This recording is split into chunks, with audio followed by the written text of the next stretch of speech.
Signal gasoline. Signal, the new gasoline you can prove is superior.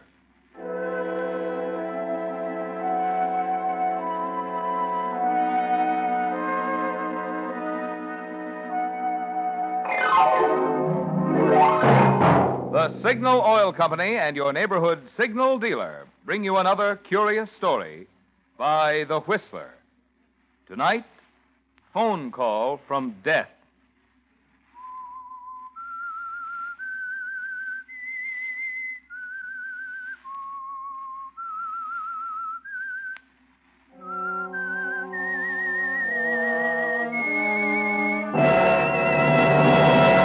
I am the Whistler, and I know many things, for I walk by night. I know many strange tales hidden in the hearts of men and women who have stepped into the shadows. Yes, I know the nameless terrors of which they dare not speak.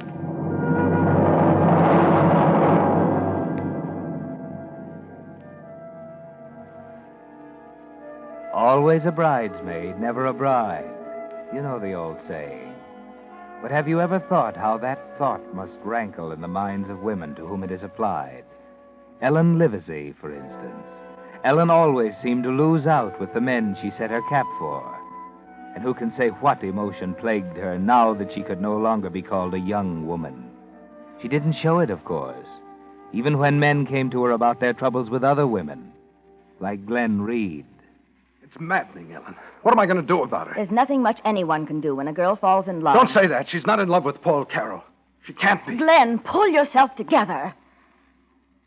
I'm sorry. I know what Sheila means to you, but you can't deny reality, Glenn. The fact is, Sheila's met someone else, and there isn't anything you can do about it. 2 months ago, she was going to marry me.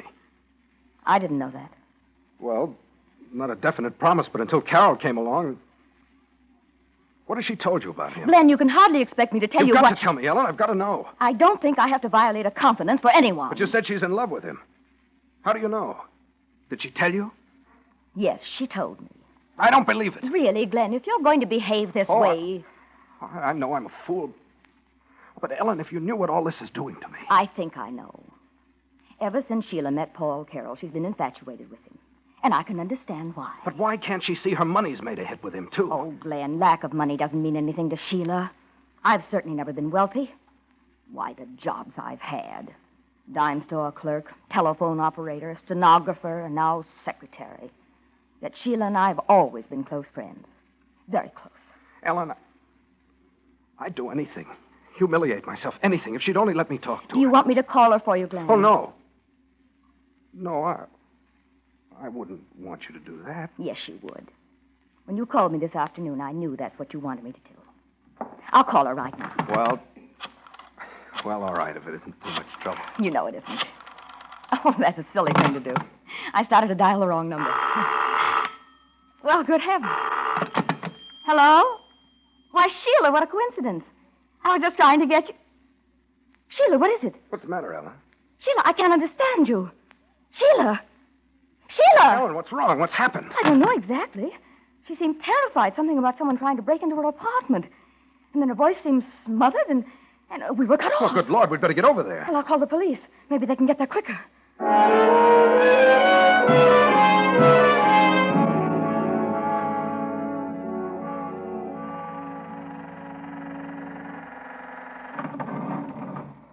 Oh, I hope I'm mistaken, Glenn. Sheila simply has to be all right. Well, we'll soon find out. Oh, Glenn, wait. What? Down the hall, that patrolman. Standing guard outside Sheila's door. Oh, Glenn, do you think... Come on. Well, we'll let you up. We're friends of Miss Blaine, officer. We're going inside. Oh, are you? Well, I don't know how you got by downstairs. Nobody tried to stop us, officer. We simply came right up. Why can't we see Miss Blaine? What's happened? Just a minute now, just a minute. What's going on in there? What's wrong? I said hold your horses, young fella. Wilson, get downstairs and take...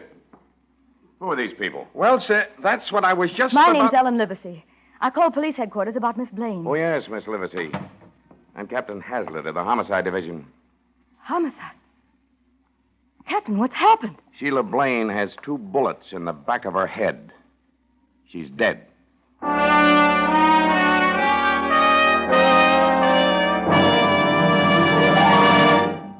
Wait a minute. Have you tried new Signal gasoline, that new super fuel that offers you premium performance at no extra cost? If you have, you know what an amazing new motor fuel it is. Not just pre-war quality, not just an improvement on old-style gasoline, but an entirely new type of super fuel that embodies in one giant stride the amazing advances of wartime chemistry.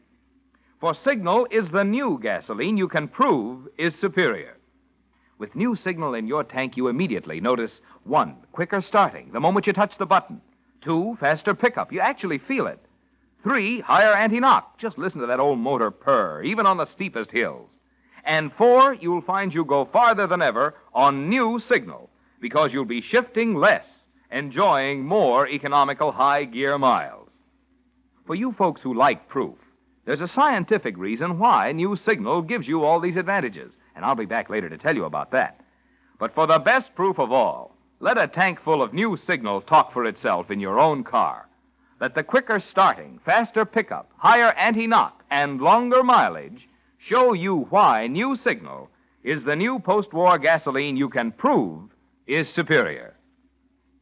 And now, back to the Whistler.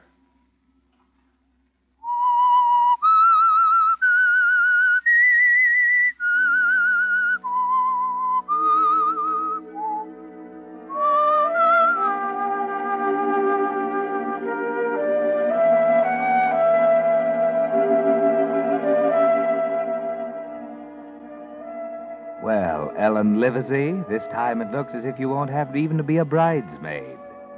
Your best friend, Sheila Blaine, is dead. What kind of emotion does that call up in you? Are you properly heartbroken? Or is there a faint smile of triumph in your face? The following morning, when Captain Hazlitt called you, Glen Reed, and Paul Carroll to his office at police headquarters. Yeah. Now, I'll tell you frankly, we haven't developed a single lead on Miss Blaine's murder since last night. You three seem to have been her closest friends, though, so if there's anything you can tell me... What do you want to know, Captain? Well, you've already told me how Miss Blaine called you. By the way, I'd like to thank you for calling headquarters so promptly. Oh, I thought it was the thing to do, Captain. As I understand it, you knew Miss Blaine intimately. Yes, we've been friends since we were in school. Had her life ever been threatened before? There was no reason for anybody to threaten her, Captain. Ah. You were with Miss Liversy when Miss Blaine called. That's right, at 7:30. And you, Mr. Carroll, you were at a movie at that time. Well, from what I've heard, I must have been inside the Regal Theater when it happened. Miss Blaine made her phone call at 7:30. Apparently, she was killed immediately after that. What time did you get home? Just after 11. One of your men was waiting for me. What time did you enter the theater? Just after 7. Wasn't that a little early for you to attend a movie? I don't see why. I hadn't anything to do last evening. Decided to drop in as I was passing by. Can you prove you were there? Now, look here, if you're implying I had anything to do with this, Someone's been murdered, Mr. Carroll. It's my job to try to find out who did it. I have to start with those who might have done it. And you mean to say I'm one of them? Why not? What motive would I have? Motives are usually and can easily be found. Does that mean Miss Liversy and Reed are under suspicion, too? Everyone's under suspicion, Mr. Carroll. We suspect everyone at this stage of the game. I went to the Regal Theater last night, Hazlitt. I was there from 7 until 10:30. We can check it anyway. How long had you known Miss Blaine? 6 weeks. You were, quite friendly? We were going to be married. You're a liar. Just a minute, Mr. Reed. He's lying. They weren't going to get married. Glenn, please control yourself. We just have his word for it. Sheila never told anyone. Get hold of yourself, Reed. I take it you were, on friendly terms with Miss Blaine, too. I was in love with her. And Carroll says he was going to marry her. I told you he was lying. You're talking pretty carelessly, Reed. I'd watch myself if I were you. What are you doing, warning me? I'm telling you to use a little common sense. Because if you don't, I'll get what Sheila got. Huh? Why, you dirty down, little down. Take it easy. You're both under a strain, but so is Miss Liversy. I'm ready to tell you whatever I can, Captain. No, thanks. I suggest you all go home now. But I thought you had questions to ask us. I'll do that later. One at a time. Then we're free to go now? Yes. What about Sheila's murder? Is this all you intend to do about it? We'll go on checking into it, Mr. Reed. But she's dead. Don't you understand that? Somebody's killed her. Somebody's got to pay for that. We'll go on checking, Mr. Reed. Haven't you any ideas or theories at all? Right now, I'd say the coroner's jury will have to hand in a verdict of homicide by person or persons unknown. We get those cases every so often. Sneak thieves, intruders, surprised by their victims. Kill, get away. Sheila wasn't killed by any sneak thief. How do you know? Well, I don't know for sure, but it couldn't have been that. Go home and get some sleep, Mr. Reed. I'll call you if I want you. Thanks for your cooperation, everyone. Thank you, Captain. Paul, Yes, Helen. will you be good enough to take me home now?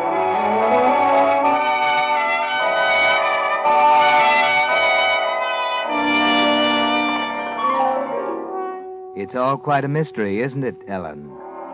The police get nowhere, and soon it's almost forgotten. Yes, even you almost forget it. Because of a new anxiety, a new emotion.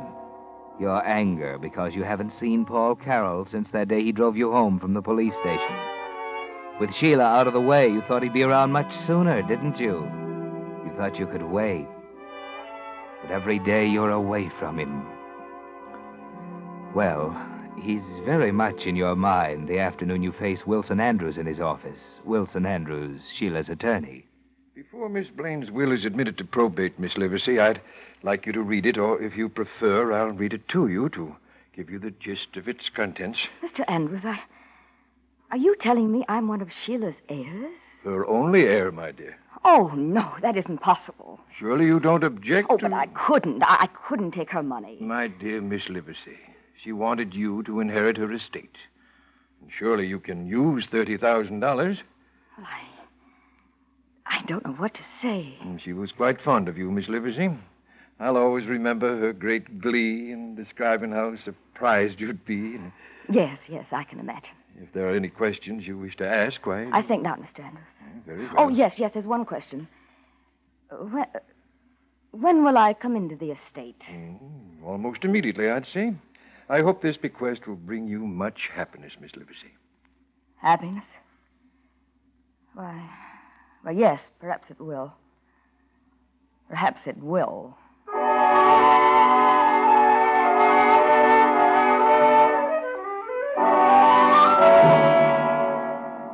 Well, this is a surprise, isn't it, Ellen? Sheila's death has brought you a double benefit.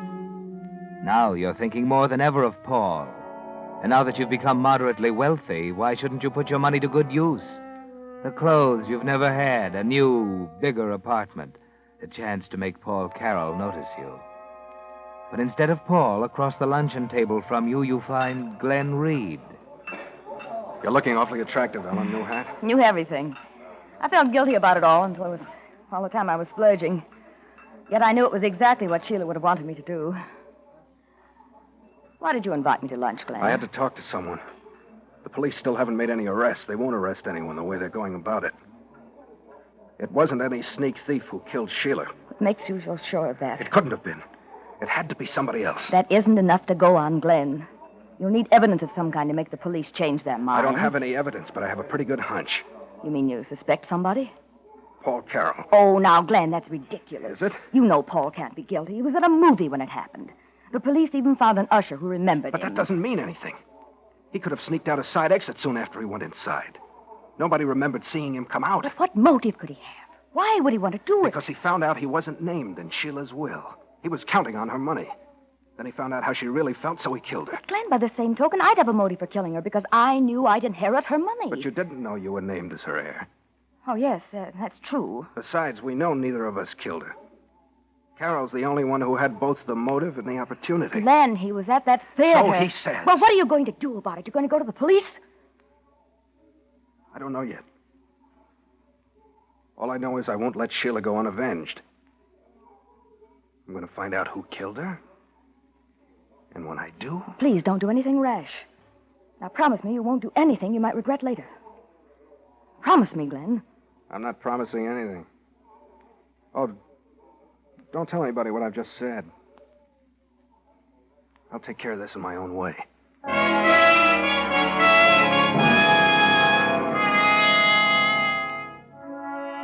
Well, Ellen, this might be dangerous to your plans. Suppose Glen does do something to Paul Carroll, the man you love. But wait, Ellen. Suppose Paul did kill Sheila. You wouldn't want the murder of your best friend to go unavenged, would you? Or would you? Love is a very strong emotion, even when it's one-sided. You haven't seen Paul for weeks. He hasn't called you up at all. Never mind. Now you have an excuse, Ellen. An excellent excuse for seeing him. You like my hat, Paul? Oh, yes. Very nice. It's the very first time I've worn it. Oh, is it? You've never noticed anything I've worn, have you, Paul? What?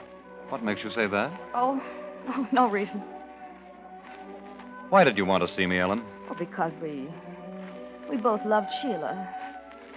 And because I haven't seen you since it happened. Well, I meant to call you and congratulate you on inheriting her estate, but somehow I didn't get around to it. Shall I consider myself congratulated now? If you like. You've changed, Paul. You're not the same at all. Maybe I've good reason for it. Were you so much in love with her? I don't know. What does that mean? Well, you knew Sheila as well as anyone. You know what she was like. She was beautiful and capricious, unpredictable, provoking. You found that out in 15 years. I knew her for 6 weeks. During that time, there were hours when I adored her and moments when I could have killed her. Oh, not a very good choice of words, is it? I know what you mean, Paul. Now she's gone. My world's pretty much upside down. And yet, if she'd lived, I don't know how long we'd have lasted together.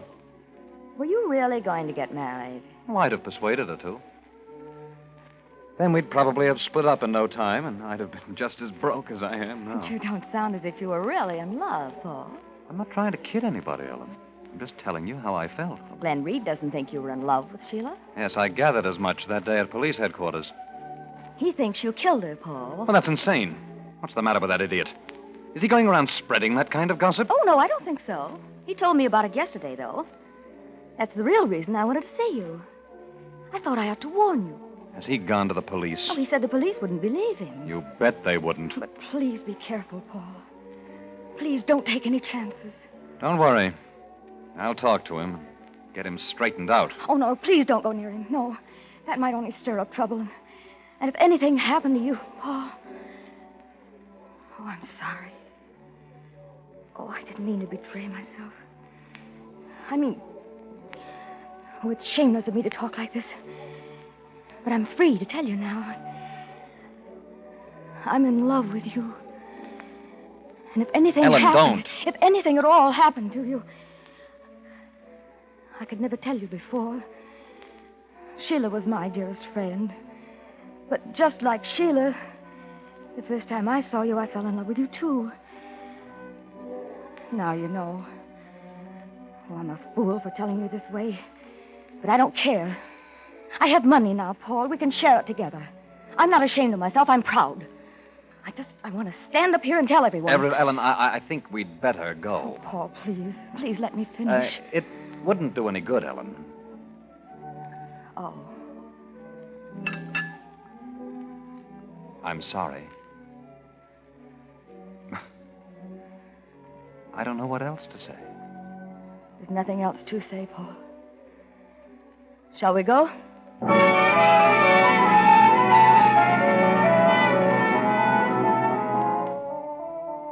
Unrequited love, Ellen. Yes, you can go on hoping, but deep down inside, you know he meant it. He'll never love you. The anguish and torment of that thought gives you many a sleepless night. You go on hoping, but as the days go by, you need more than hope. You must see him, hear his voice. Well, then forget your pride, Ellen. You did once before. Hello? Oh, hello, Paul. I want to apologize for my stupid behavior last Wednesday. I wanted to call you before, but I couldn't muster enough courage until now. Oh, no, there wasn't anything else you could say. Well, that's awfully sweet of you. Can't we make amends? Or perhaps if we had dinner together some evening? Oh, I see. Yes, of course. Well, if you'll call me when you get back. Yes, Paul, yes. Goodbye. When you get back. When you get back.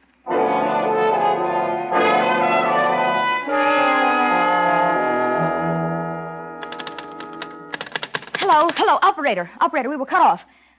No, it's all right now. Oh, hello, Paul. Someone must have cut in. I just thought I'd call and see. Oh, I see. Well, I thought now that you're back, All right, Paul. Yes, I understand. Goodbye. Too busy. Oh, Paul. I hate you, Paul Carroll. I hate you.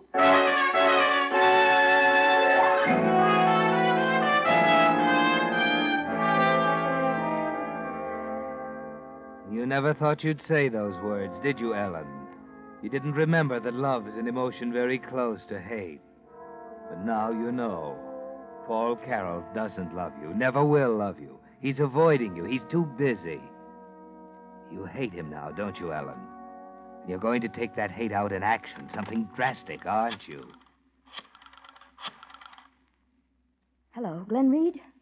Oh, hello, Glen. This is Ellen. Yes, I know. I haven't seen you for ages. Could I see you tonight, Glen? It's really important. About Paul Carroll. No, I can't tell you now. Can you come to my apartment tonight? Oh, say 8 o'clock. All right. I'll be expecting you.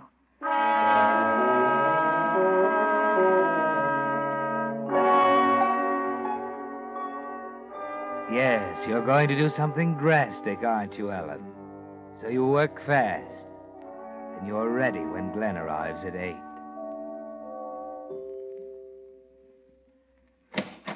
Why, hello, Glen. Do come in. Thanks. You haven't seen my new apartment before, have you? No, I haven't. It's pretty swank. Said you had something to tell me about Paul Carroll, Ellen. What is it? Well, please sit down first. You make me uncomfortable I think standing I'll that stand. way. What's happened? Well, it's a little hard to tell. Especially after I wouldn't believe you. My suspicions about Carroll, you mean? Yes. I saw Paul several weeks ago, just before he went out of town. He acted rather strangely at that time. Then I talked to him on the phone today, and... Well, now I'm inclined to think you're right. Something he said aroused my suspicions. What was that? Well, we were chatting casually, something about radio shows, when Paul mentioned a certain program. And he suddenly changed the subject. Later, I realized why. He talked about a program that was on the air while he was supposed to be at the theater the night Sheila was murdered. Are you sure of that, Well, Ellen? I wouldn't have called you if I weren't. First, I thought of calling the police, but then I could see the evidence would seem so flimsy to Captain Haslett. Yes, you're right. If we could see Paul alone, just the two of us with him, and trick him into confessing. How? Well, I could invite him to the apartment tonight. I'll tell him you're here, and then when he arrives... That wouldn't do any good, Ellen. I think it would. I'll give him a ring. I wouldn't do that, Ellen. Nonsense. We both want to avenge Sheila's death, don't we? But if you'll only listen to me... Oh, always making that mistake. I keep dialing Sheila's old number. Oh, good heavens, that startled me. Hello? Oh, well, hello, Paul. I was just about to call you. Yes, I wanted to invite you over. Oh, don't say you can't come. Well, I suppose I could. Mm-hmm. All right, Paul. Yes, I'll be there. Goodbye. Well, that wasn't hard. He won't come here, but he'll be glad to see me at his place. He won't expect to see you with me, so we may be able to surprise him. I don't think so, Ellen. Why not? We're not going to visit Carroll. I thought we'd agreed. Let me have the phone, Ellen. Glenn, what in the Let world? me have it. Really, Glenn? Very well. What in the world are you... Glenn, I demand an explanation. Why don't you answer it? Oh, there's no use stalling, Ellen. I watched you dial. You see, you didn't dial Sheila's old number. You faked that call to Carroll. That's absurd. I don't know what you're talking about. Don't you? Well, listen. There's nobody on the line, you see. Because the 4 numbers I just dialed make your own phone ring. You didn't talk to Paul Carroll just now. Really, Glenn, I'm not going to sit here and let you couldn't tell... have talked to Carroll. I know that, Ellen. You see, I've already killed him.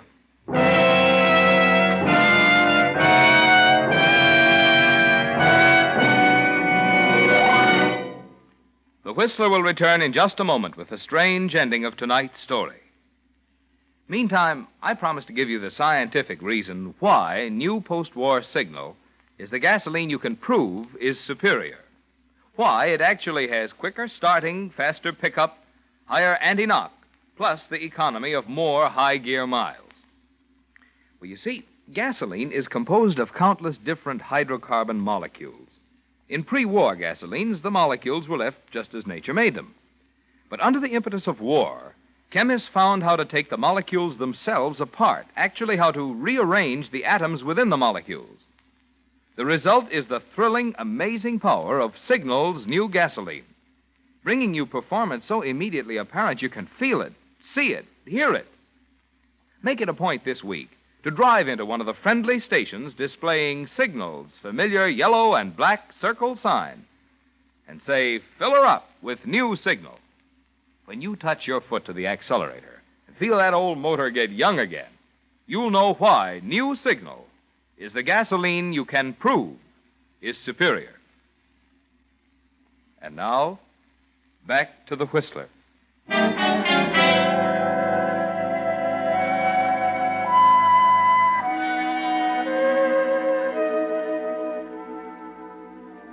The unexpected can be a physical blow, can't it, Ellen?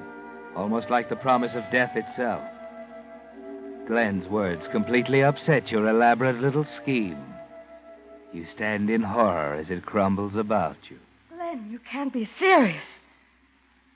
I can't believe it. Oh, yes. I've been following him for weeks because I thought he'd killed Sheila. I saw the two of you in that restaurant several weeks ago, and I saw you go into his apartment earlier this season. Oh, no. No, you couldn't. I went in after you left. He was sitting in his chair, his back to me. Crept up behind him, a heavy metal lamp from an end table in my hand, and then Well, no one saw me go in or out of his flat. Oh, Glen, you fool. You fool. I came here to tell you about it before giving myself up, but then you faked that call from him. Puzzled me at first, but not now, Ellen. Ellen, you faked that call from Sheila, too. You killed Sheila. Oh, Glen, listen. Listen to me. Let me explain. Answer me. I know you killed her, but why? How could you do it? Because she'd always had everything I didn't have. Money, beauty, popularity. And then Paul came along, and she got him, too. I couldn't let her take him, so Yes, I killed her. And then I made my own phone ring while you were with me. I learned how when I was an operator. So you killed Sheila, your friend, knowing all the time I talked to you about her that night that she was already dead. If it hadn't been for you, I wouldn't have killed Carol. But Glen, let me tell you. You didn't kill him. He was already dead. You killed him, too? Don't come near me. I shot him, and I made it look like suicide, as if he'd killed Sheila. We'd both have been avenged if you hadn't meddled. You meddled. We'd have gotten away with it. You won't get away with anything again, Ellen. What do you mean? What do you mean? What are you doing? I told you if I ever found Sheila's murderer, I'd avenge her. Glen! No!